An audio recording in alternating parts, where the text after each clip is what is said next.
En medio del vasto océano Pacífico, lejos de cualquier civilización, existe un lugar envuelto en misterio y leyendas, la isla de Pascua. ¿Cómo una cultura tan aislada pudo levantar colosales estatuas de piedra sin tecnología avanzada? ¿Quiénes fueron realmente los Rapa Nui y por qué algunos de ellos tenían el cabello rojo? ¿Quiénes fueron realmente los misteriosos hombres que construyeron los gigantes de piedra que se encuentran esparcidos por la isla?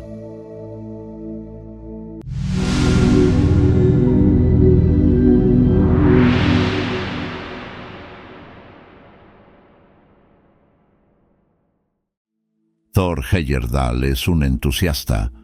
Para respaldar su idea de que las islas de Polinesia habían sido pobladas por indios americanos que navegaron hacia el oeste desde Perú, antes que por asiáticos que fueron atravesando islas hacia el este, él y sus amigos escandinavos se embarcaron en la balsa Kon-Tiki. En 1947, después de un viaje de 4.000 millas desde Perú y 102 días, pisó tierra en el archipiélago Tuamotu. Había demostrado que los antiguos peruanos podían haber hecho ese viaje en balsa, aprovechando la corriente de Humboldt que atraviesa el Pacífico. En varias islas polinesias, Heyerdahl vio plataformas de piedra que recordaban las obras pétreas del Perú y, como otros anteriores visitantes, notó que muchos polinesios tenían la piel notablemente blanca. El audaz viaje de Heyerdahl le dio nueva vigencia a la antigua teoría. La había presentado en 1803 el misionero español Zúñiga y luego, en 1830, el misionero inglés William Ellis. En 1926 había sido propugnada nada menos que por el doctor Paul Rivet, director del Museo del Hombre en París. El hecho de que Heyerdahl fomentara esa teoría fastidió a etnólogos y antropólogos. Él sostenía que los navegantes americanos eran blancos caucásicos, inmigrantes no identificados del Mediterráneo, los hombres blancos barbados que habían construido la ciudad de Tiahuanaco a 3.800 metros de altura en los Andes. Ellos habían partido de Perú y después de navegar 2.000 millas hacia el oeste, llegaron a la pequeña y deshabitada isla de Pascua, un mero punto en el océano. Habían labrado y erigido cientos de gigantescas estatuas de piedra que representaban hombres crueles y desdeñosos ajenos al Pacífico, sus antepasados caucásicos. Significativamente, tal vez, llamaron a su isla el ombligo del mundo, nombre similar al de un lugar cercano a Tiahuanaco. La isla es llana y con muy poco suelo cultivable. No está en condiciones de albergar a una población de cierta densidad. Su circunferencia es de 56 kilómetros y comprende 19.200 hectáreas. Sin embargo, esta pequeña isla rocosa, nada favorecida por el clima, desarrolló una cultura singular. Sus habitantes dedicaron cientos de años a formar las estatuas con roca volcánica que transportaron y erigieron en los Aus, las plataformas sepulcrales pétreas que siguen la línea de la costa. Esa isla fue descubierta el domingo de Pascua de 1722 por el navegante holandés Jacob Roggeveen. Este inspeccionó los antiguos monumentos y se maravilló de que hubiesen sido erigidos por salvajes desnudos. Notó que muchos de los isleños tenían tez blanca. La visita del capitán James Cook, 50 años más tarde, le dio a la isla la celebridad de la que nunca dejó de gozar. Cook observó muchas pieles blancas e inspeccionó las estatuas caídas sobre los Aus. Algo notable había ocurrido en esos 50 años. En 1722 las estatuas estaban en pie. En 1774 aparecían derribadas. Los empobrecidos isleños, que sumaban unos 4.000 en la época de Cook, fueron reducidos a 111 en 1862 por la irrupción de los traficantes de esclavos que se llevaron a Perú a todos los hombres físicamente capaces. Solo quedaron unos pocos para transmitir las antiguas tradiciones y el conocimiento del testimonio pictórico de la isla. Sigue sin que se lo haya podido descifrar. Hay varias versiones del folclore de los isleños. Se ha interpretado que esos recuerdos raciales demuestran tanto el argumento de que los constructores de estatuas derivaron del Perú, como que eran polinesios que llegaron del oeste, probablemente de las islas del grupo tahitiano. La evidencia es confusa y contradictoria, en parte debido a las dificultades de idioma entre los registradores y los isleños.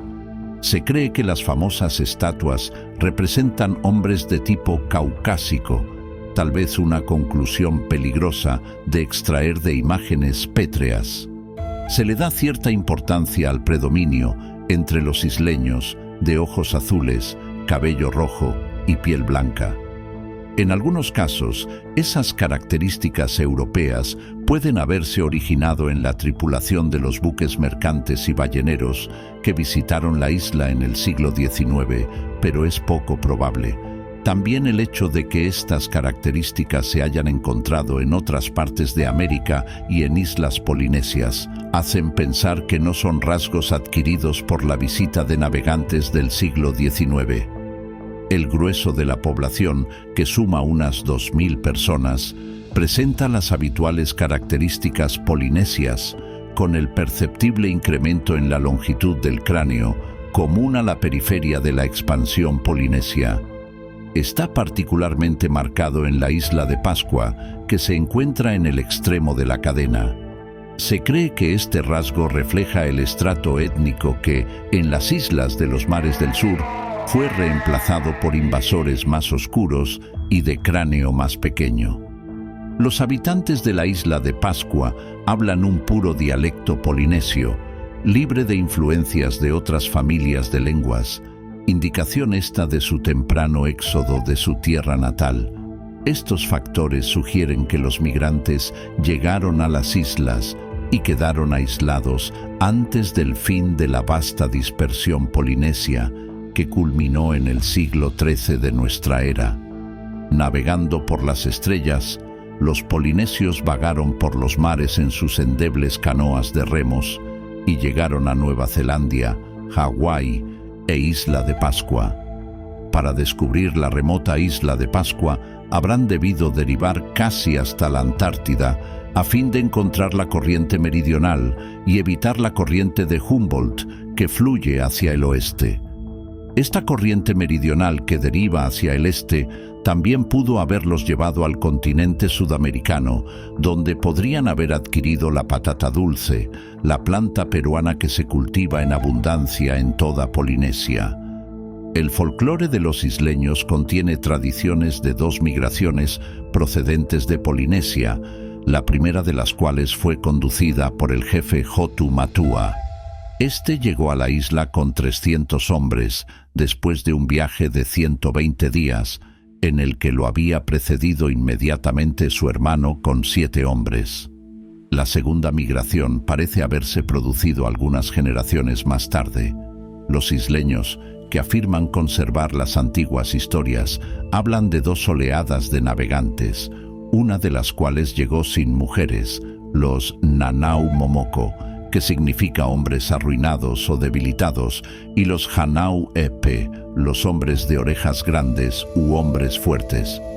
Es difícil determinar si ambas oleadas de migrantes eran polinesias o si los Hanau Epe eran de otra raza más antigua, desconocida. Las tradiciones se refieren a los otros, que son descritos como hombres muy grandes, pero no gigantes, que vivían en la isla mucho antes de la llegada de Hotu Matua. El término Epe puede ser poco aclaratorio. Francis Mazière, a quien nos referiremos luego, cree que no significaba de orejas largas, sino hombres fuertes. Un grupo de los habitantes de la isla de Pascua era conocido como los orejas cortas, lo que sugiere que otro grupo Se distinguía por tener orejas alargadas.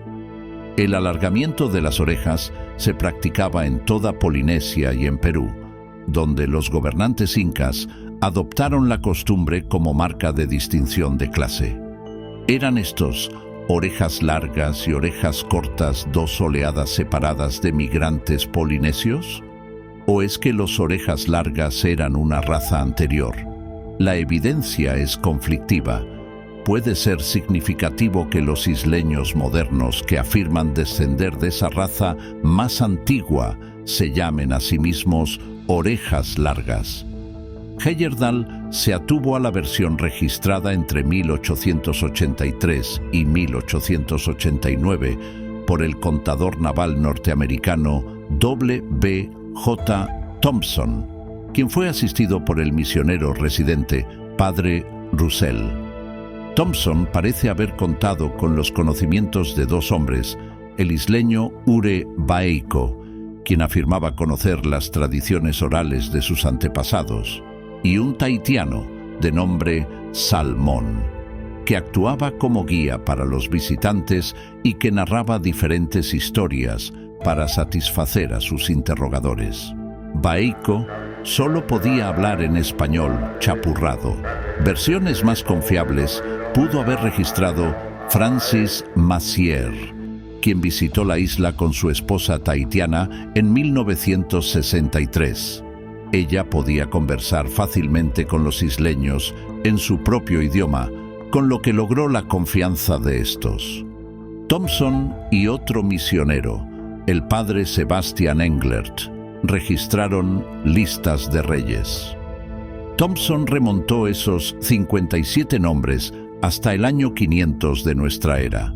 Englert, quien dedicara muchos años al estudio de la genealogía de los isleños, afirmó que los primeros colonos polinesios llegaron en el siglo XVI, 1000 años después de la fecha de Thompson. Según la interpretación de Heyerdahl, Hotu Matua no era un polinesio. Él vino de Perú, acompañado por 300 hombres en 2 embarcaciones, y llegó a la isla deshabitada después de un viaje de 120 días. La tierra de la que venía se llamaba Marae Toe Hau, que significa cementerio, una posible alusión a la costumbre peruana de la momificación.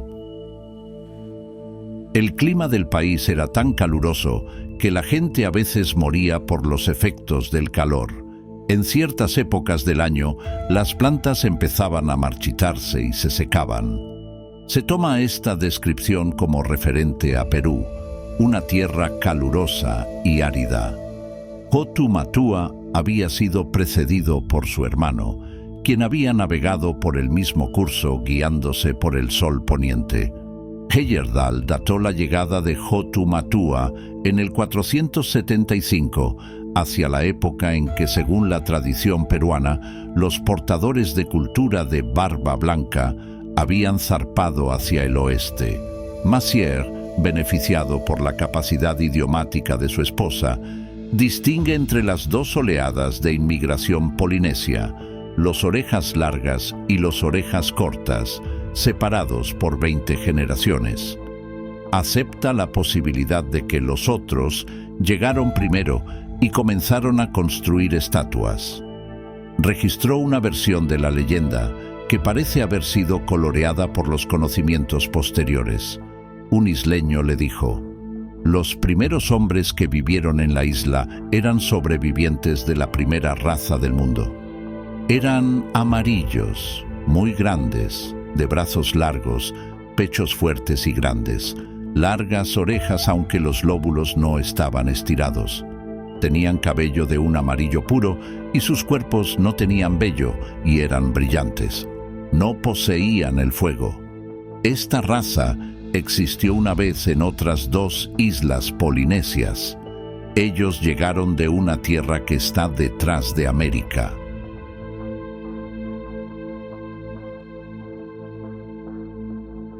Massier cree que a la isla de Pascua llegaron migraciones polinesias sucesivas y traslapadas hacia fines del siglo XIII. Encontraron una cultura establecida y unos pocos sobrevivientes de una raza anterior, con su potencia muy disminuida, gente que había venido del este y que le dio a la Tierra su asombroso legado. Messier acepta que hay ciertos rastros aparentes de un pueblo antediluviano cuya presencia estamos empezando a descubrir y que poseía un conocimiento superior de un mundo totalmente diferente.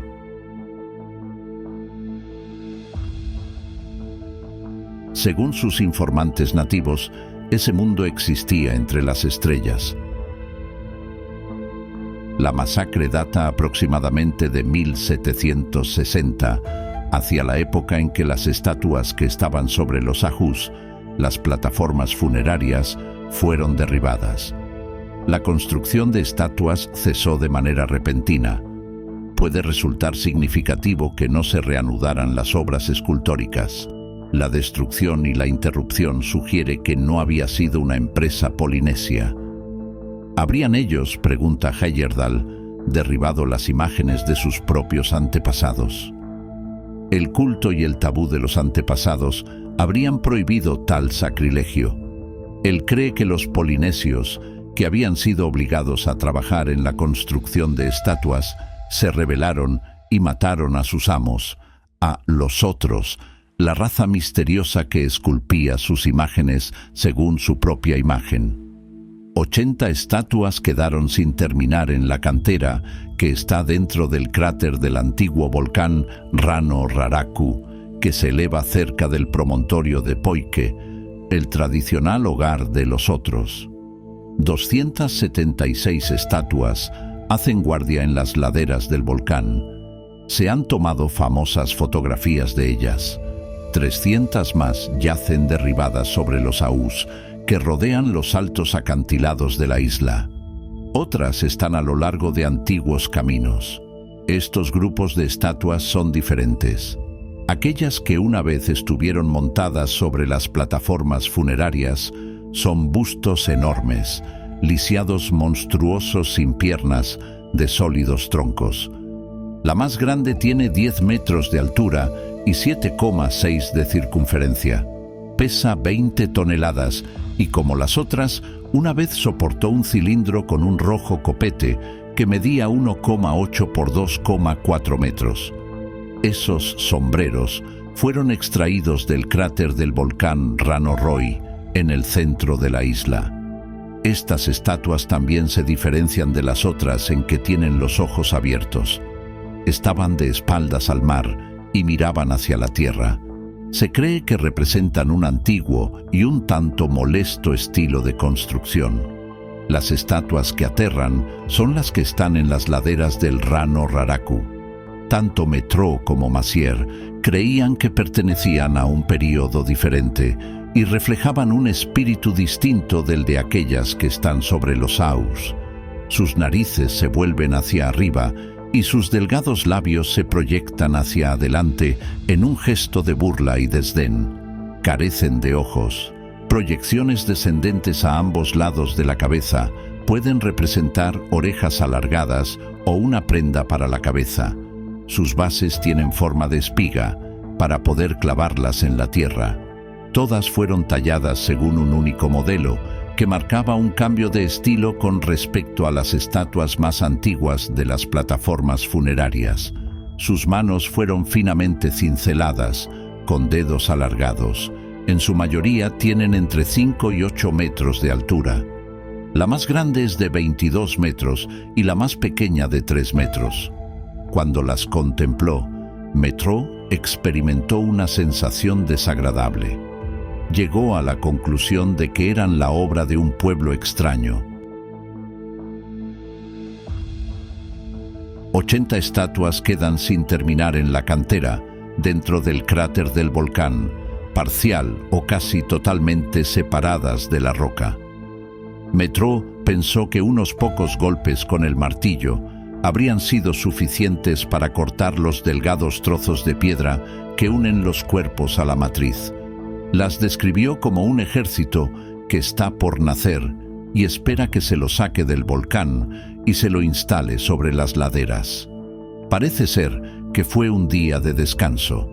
Los trabajadores han regresado a su hogar, a sus aldeas, pero mañana volverán y las montañas resonarán con los golpes de sus martillos de piedra.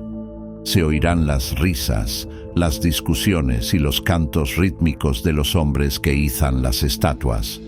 ¿Cómo podrían no volver esos escultores que han dejado sus herramientas al pie del trabajo, ya que uno no tiene más que agacharse para recogerlas? Las operaciones de ese enorme taller fueron tan obvias para Mazières como si las leyera en un libro abierto. Bajo la conducción del cantero principal, el grupo, que debía estar integrado por unos 15 hombres, se ponía a trabajar en la superficie de roca elegida.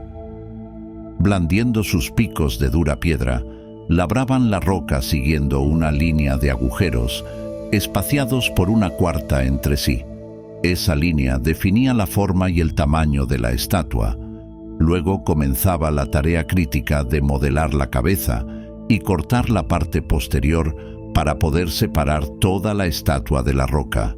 Los escultores carcomían la espalda del gigante hasta que toda la figura estaba sostenida solamente por una gran espina. Los hombres debían trabajar con pericia para cortar esa especie de quilla sin romper la estatua. Muchas de esas estatuas no acabadas ya habían sido adornadas con incisiones en forma de líneas de zigzag, como si fuera un hermoso collar. Un grupo de líneas talladas sugería un arco iris, otro creaba un círculo perfecto o una forma grabada como una letra M. Mazières pensó que no eran nada polinesias. Mazières excavó 2 estatuas terminadas de entre los fragmentos de piedra que las cubrían. Una tenía una longitud de 10 metros y la otra de 10,3 metros. Una representaba un gigante barbado, su tronco grabado con figuras. Heyerdahl hizo un notable descubrimiento. Recuperó del suelo una estatua pequeña de una figura acuclillada totalmente distinta de las otras. Representaba un hombre barbado que no pudo haber sido ni polinesio ni peruano. Heyerdahl también descubrió una estatua cuyo pecho estaba grabado con el contorno de una nave de 3 mástiles y varias velas. Los 3 investigadores notaron estilos distintivos de escultura que representan 2 períodos de construcción. Los primeros escultores pueden haber trabajado solos por un largo tiempo. Una migración polinesia, o ambas, pueden haberlos provisto de trabajadores, lo que les permitió dedicar su tiempo libre a diseñar mejores modelos. ¿Cómo fueron transportadas y erigidas aquellas estatuas que estaban sobre las plataformas funerarias y junto a los caminos? Este es un enigma para el que no se ha encontrado ninguna respuesta satisfactoria. Los isleños carecían de madera para utilizarla como rodillos y de cuerdas para izar. Con el uso de cuerdas y palancas de madera, además de un equipo de 500 hombres, Heyerdahl transportó y erigió una pequeña estatua. Sus trabajadores supieron erigirla construyendo un montículo de piedras sobre el que se la colocó y se la dejó caer en posición del otro lado. Dijeron que la antigua tradición había sido transmitida. Aún más oscura es la cuestión del modo en que se erigieron los copetes sobre las cabezas de las estatuas. Algunos de esos cilindros eran de 7 metros de largo por 3 de ancho. Mazières no pudo hallar rastros de rampas de tierra o de piedra por las que se los pudo empujar o arrastrar. La explicación de los isleños modernos es que, tal como el transporte de las estatuas, la tarea se realizaba mágicamente por la fuerza de los espíritus. La información obtenida de las tradiciones de los isleños y del estudio de las estatuas es insuficiente para identificar a los constructores de estatuas.